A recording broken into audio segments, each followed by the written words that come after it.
আসসালামু আলাইকুম ওরহমতুল্লাহ। মনের কথা করজে হাসানা অসহায় মানুষের সংস্থার পক্ষ থেকে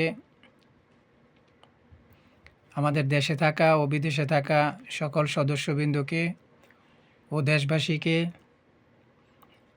ঈদ উল ফিতরের শুভেচ্ছা ও অভিনন্দন। ঈদ মোবারক। আমাদের মনের কথা অসহায় মানুষের সংস্থা শুধু একটি সংগঠন নয়, এটি একটি ভালোবাসা ও মানবতার বন্ধন। যারা আন্তরিকভাবে দান করেন তারা শুধু অর্থ নয়, একটি হাসি, একটি আশা উপহার দেন।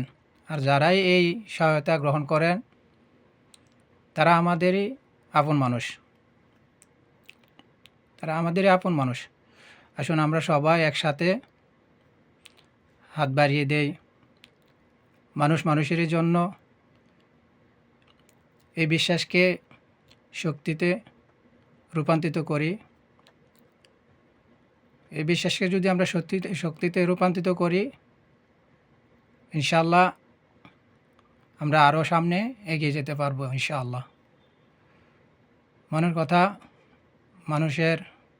অসহায় মানুষের পক্ষ থেকে, সংস্থার পক্ষ থেকে আবারও সকলকে ও দেশবাসীকে ঈদ উল ফিতরের শুভেচ্ছা ও অভিনন্দন। ঈদ মোবারক।